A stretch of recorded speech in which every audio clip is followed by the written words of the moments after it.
Star Wars 7x7 episode 2131. May the 4th be with you. Yeah, it's the big day today. And I am sharing with you interviews with Lucasfilm and Disney employees today. Some that you may not have heard in quite a while. And it's kind of fascinating to see where some of those people are today. Punch it!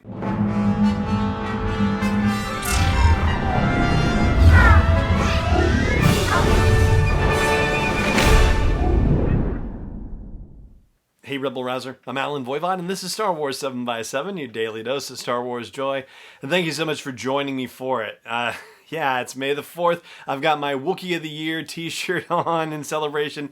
I'm going to be running the May the 4th 4K virtual run later on today. Hopefully that will go well. I'll keep you posted.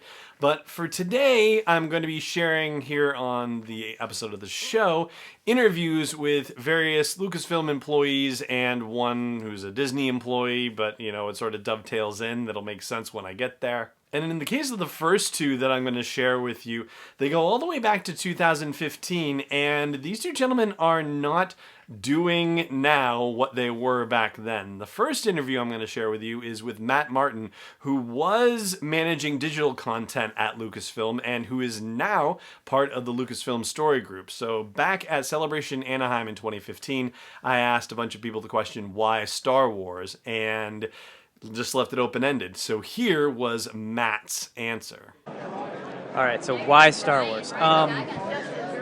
Obviously, there's a big part of nostalgia in there, but I was born in 81, actually today, because it's my birthday, in 1981, so I wasn't really properly alive for the films. Mm-hmm. When I was 8 years old, I saw them at like a sleepover with my friends, mm-hmm. and something about it clicked, and I still can't pinpoint it.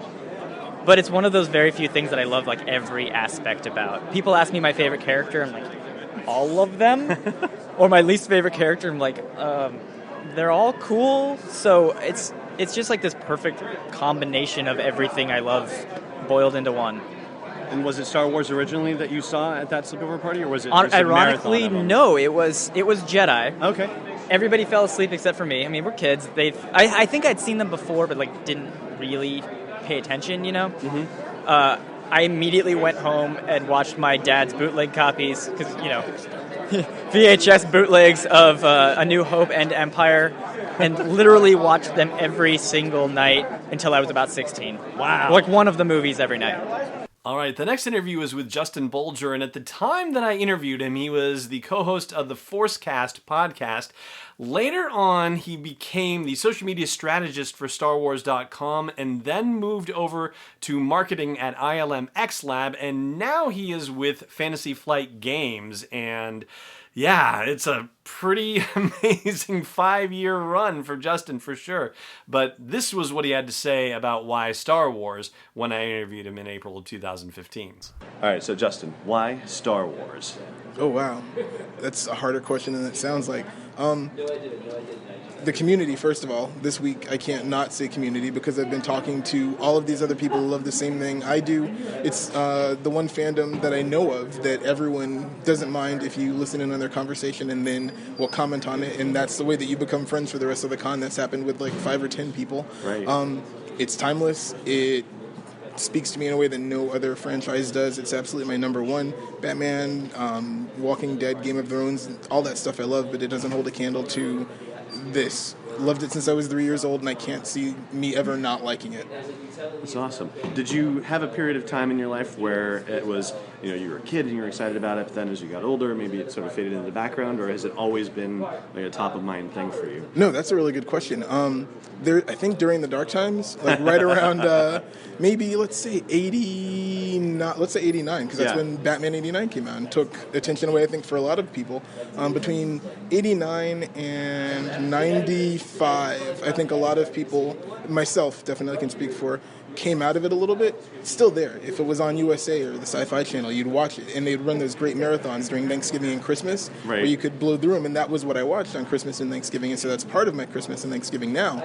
But right around the time that you can walk in a toy store or a Walmart and see those Power of the Force figures when they re-released them, it just started creeping back into consciousness. You started hearing about the special edition, and then I remember I went to go see Independence Day, and the trailer for the special edition where the X-Wing comes out of the TV, and I was hooked again, completely hooked, psyched in a way I hadn't been before in a long time. Next up, we have AJ Camarillo, who was a producer on the Star Wars show, and I've been looking at the whole episodes for This Week in Star Wars and now the Star Wars Book Club. They're not putting credits on the end, so I don't know if she's working on those shows, but she was, like I said, a producer on the Star Wars show, and as far as I know, is still involved with Lucasfilm, so here is what she had to say at Celebration Europe in 2016 when I asked her what was exciting about Star Wars at that time. All right, what do you find most exciting about Star Wars right now? So what I find most exciting about Star Wars now is kind of what I always found exciting about Star Wars. It's kind of what got me into Star Wars, like really hardcore into Star Wars, which is the community. Like, I absolutely love coming to conventions and hanging out with other fans, especially Star Wars Celebration, because you're surrounded by people who love the exact same thing that you do. And even though we're all strangers, you kind of feel like you know them a little bit because you know what they love. Like San Diego Comic-Con, you kind of walk around, you're like, well, I don't know if that person's here for Marvel or if they're here for like DC, like, you know, that's like all different stuff.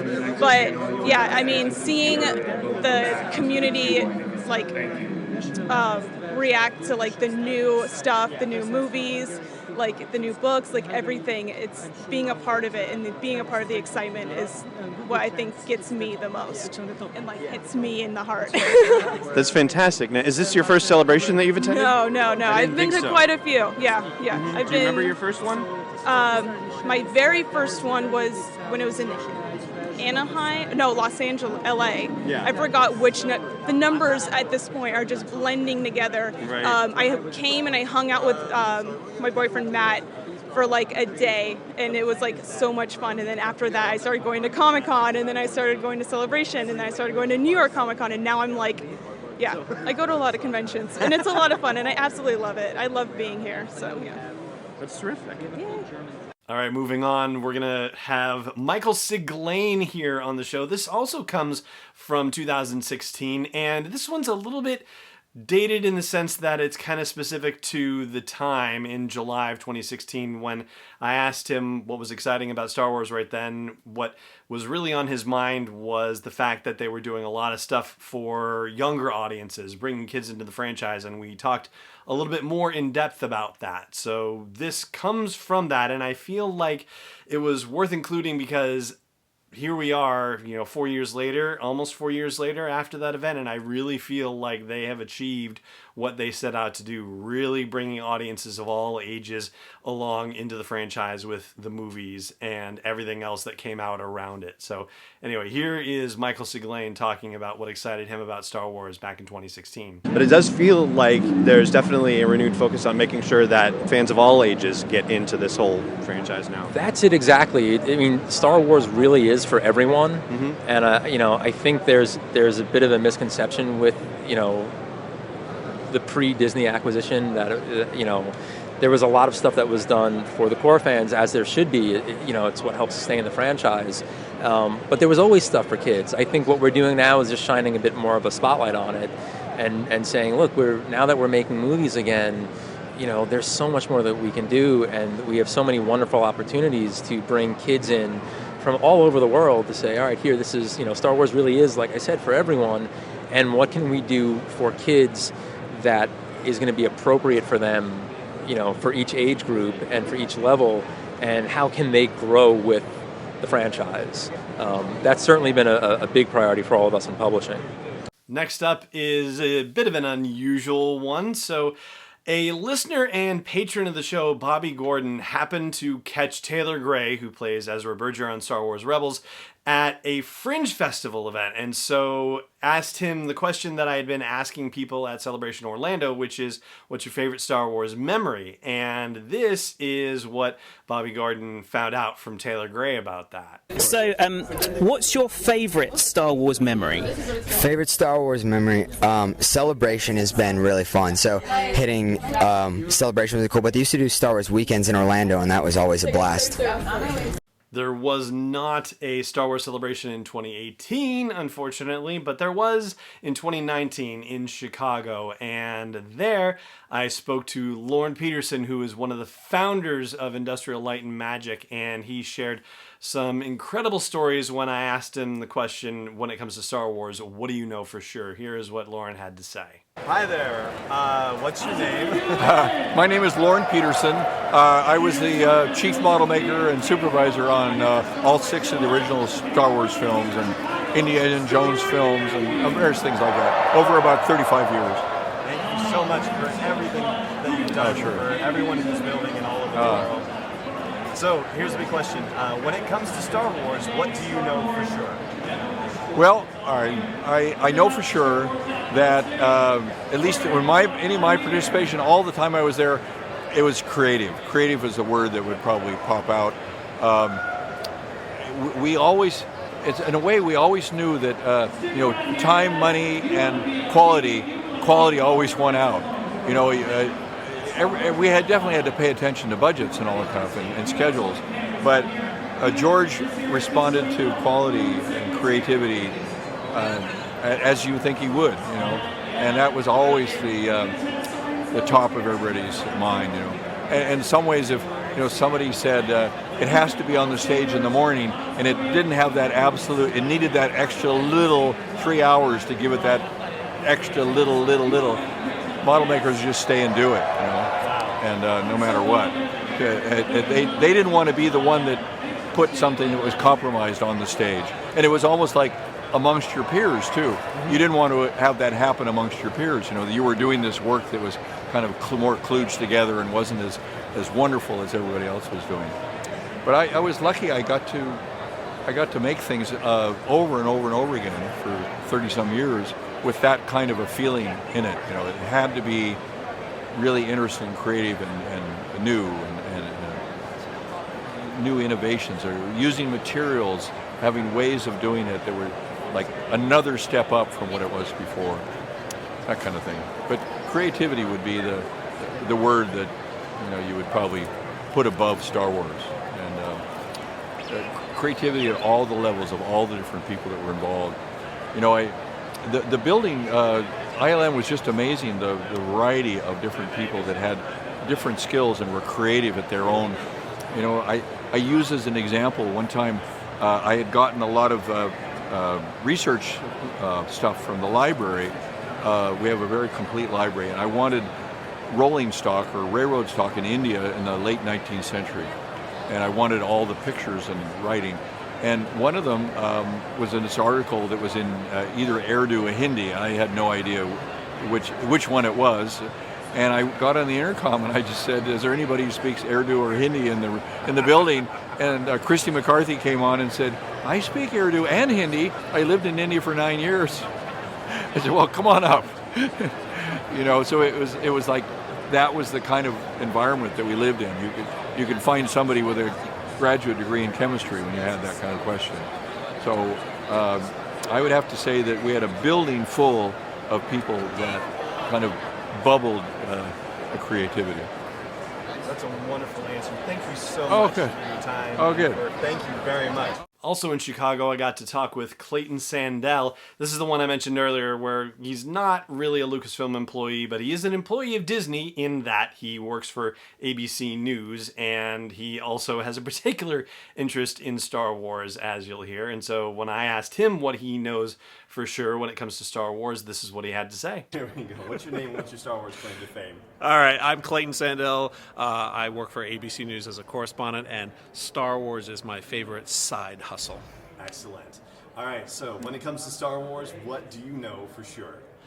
What I know for sure is that we are going to have Star Wars probably long after I am gone, which makes me very happy because I am one of these kids who saw Star Wars at 4 years old in the theater, thought that we were done with Star Wars after Return of the Jedi. We entered the dark ages of no Star Wars, and so I was so happy to have my own fandom sort of awaken in 2015 and when The Force Awakens came out. And it is very exciting to me to see not only more movies on the way, but the TV shows. I'm now like into the comics and all this other stuff. So that is the one thing I know for sure, is that fans like me, fans like my kids, maybe my kids' kids, will be able to enjoy Star Wars for a very long time. And finally, for our episode today, I also had the chance to speak with Rob Bredow from ILM, and this was coming off the heels of him releasing the Making of Solo, a Star Wars Story book, where he took all those incredible, beautiful photographs. And here's what he had to say when I asked him what he knows for sure about Star Wars. All right, so what's your name and what's your Star Wars claim to fame? My name's Rob Bredow. I was the visual effects supervisor and co-producer on Solo, a Star Wars Story. You say that so humbly. It's not a huge big deal. It was a huge big deal to me. Yeah, I had so much fun on that film with Ron Howard and the entire team. I mean, we had so much fun from beginning to end. That's excellent. So I know your time is precious, and so I'm going to ask you one question, which is, when it comes to Star Wars, what do you know for sure? I know for sure that Star Wars is fun. I mean, we had just so much fun putting this movie together. It was a labor of love for everybody involved. One of my most fun memories from on set was the first time we put the cast into hyperspace. We actually built a screen that we projected hyperspace onto, and the whole scene for the entire Kessel Run was on this screen, so the actors were actually really in the cockpit.